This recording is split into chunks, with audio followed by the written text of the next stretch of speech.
Eu sou Marcelo Fim, discente do curso de Licenciatura em História pela Universidade Federal de Mato Grosso.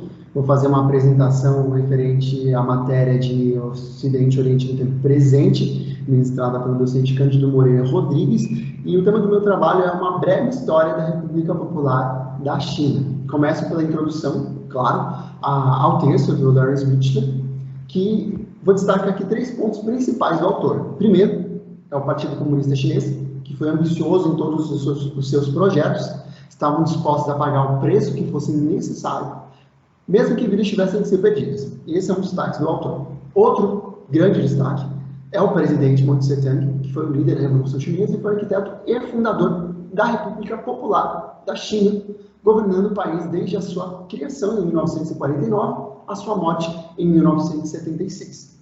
O novo, e também outro destaque do autor, é o novo regime comunista, que foi voltado para a reconstrução da China, sempre com o objetivo de fazer a China grande de novo.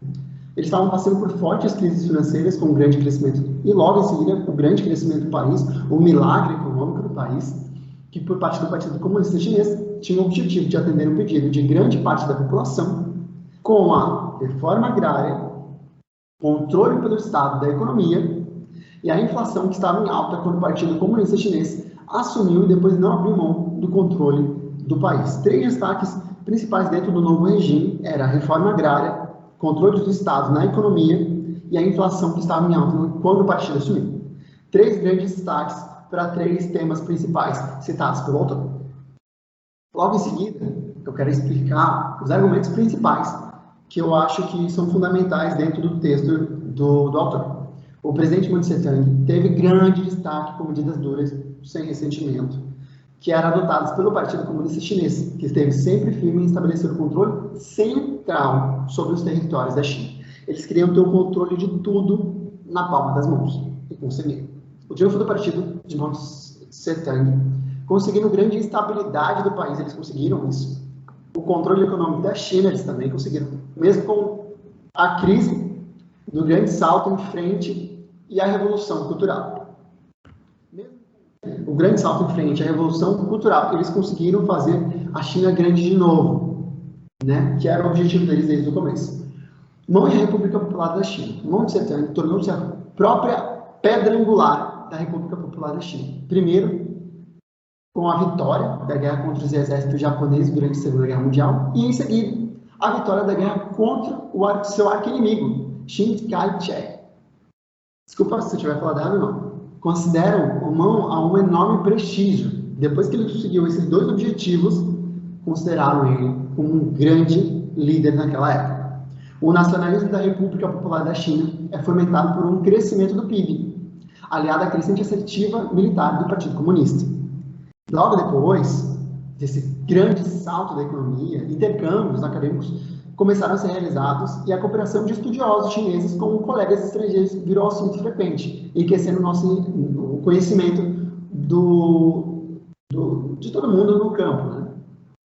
Depois de tudo isso, as pessoas começaram a ver Mao Tse-tung como alguém intocável, como alguém insuperável, como alguém inimaginável, porque foi um grande líder que conseguiu fazer o que outros que vieram antes não conseguiram. Fundou a República Popular da China, fez com que o partido se fortalecesse, fez a China grande de novo, fez líder de agro, fez líder de aço.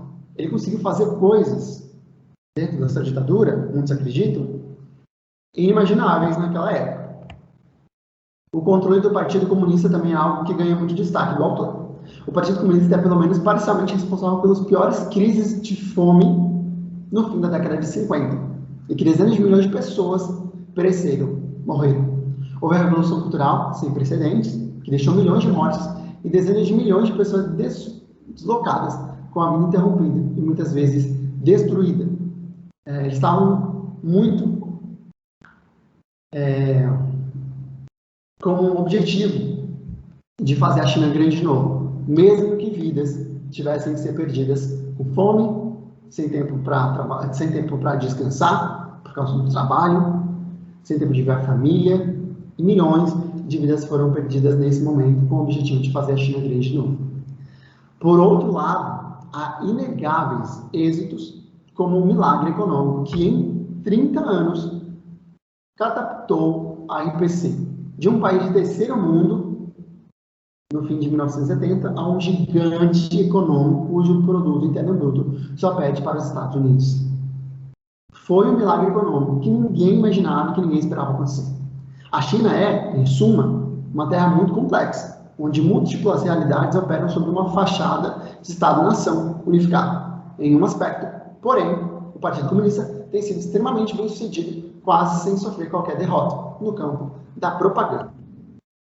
E agora que eu entro na propaganda, que é muito importante hoje em dia, mas naquela época era fundamental. Até se a bandeira deveria estar durante o pronunciamento. Quem deveria fazer o pronunciamento? Como deveria acontecer o pronunciamento? A forma que deveria acontecer o pronunciamento feito pelos líderes da época. Tudo era pensado de forma muito planejada mesmo. Desde os primeiro momento que eles entraram dentro do poder, lá em 1949, já se tinha a intenção de a propaganda é fundamental. Vamos fazer isso, vamos fazer aquilo, mas como? O planejamento da divulgação era algo fundamental dentro do partido. A reforma agrária na China era algo que realmente tinha sido pedido pela população, mas não como a população esperava e não como a população desejava. Mesmo o rótulo de reforma agrária é enganoso, em certa medida, como um programa de reformas econômicas, a reforma agrária conseguiu redistribuir cerca de 43% das terras cultivadas na China para cerca de 60% da população rural. O objetivo da reforma agrária era política psicológica e administrativa, fazendo com que centenas de milhares de vidas fossem perdidas para que ela acontecesse. Sem descanso, sem comer, sem ver família, com pressão psicológica, com pressão política, pensando que poderia morrer. Foi um momento muito difícil para a população naquela época. Mão e seus tenentes ficaram impressionados com a colheita de 1957 e a rapidez com que a economia em geral se desenvolveu. Não é de se surpreender que nessa situação o partido tenha tentado forçar ainda mais o desenvolvimento da agricultura e da produção do aço, que no final custou dezenas de milhões de vidas, como eu já havia citado anteriormente. Isso aconteceu devido à ambição do partido para conseguir sucesso ainda mais rápido do que estava previsto no início. Alguns dos líderes do Partido Comunista também contemplaram novas campanhas econômicas. Cunharam slogans como mais rápido, melhor e mais econômico. Porém, outros tiveram mais cautela e se opuseram. Começaram a entender que vidas estavam sendo perdidas. Começaram a ver que pessoas estavam morrendo por causa daquilo que estava sendo realizado pelo partido. E algo prejudicou muitas vidas, muitas famílias, que deixou famílias dilaceradas por perderem parentes, entes queridos. Os otimistas que cercavam Liu Xiaoqi ganharam a luta interna e descaradamente declararam ecoando o modelo soviético. Agora, algo que eu também acho importante destacar, que teve grande destaque do autor, é a Revolução Cultural. Foi utilizada principalmente para encontrar soluções para a situação catastrófica da agricultura. O resultado foi algum crescimento, mas ideologicamente. A extrema esquerda começou a tomar posição em 1965, preparando o terreno para um ataque às instituições fundamentais do partido e muitos escritórios do governo. Ainda sobre a Revolução Cultural proletariada, é um enigma, interpretado de uma maneira pelos historiadores do Partido Chinês e de muitas outras por historiadores ocidentais, escritores dissidentes da China. E parece haver apenas um consenso mirante de eventos, crimes, maquinações, existência histórica, traições e pesadelos de sobrevivência. É quase impossível de ser colocado uma linha lógica a uma narrativa coerente. Foi também uma época muito difícil para o povo chinês. Sempre foi uma época para o povo trabalhista, o povo que tinha que trabalhar, porque sempre era o que mais sofria. E o medo de mão com o revolucionismo. Foi quase no final do seu mandato, logo em seguida, por causa da sua morte.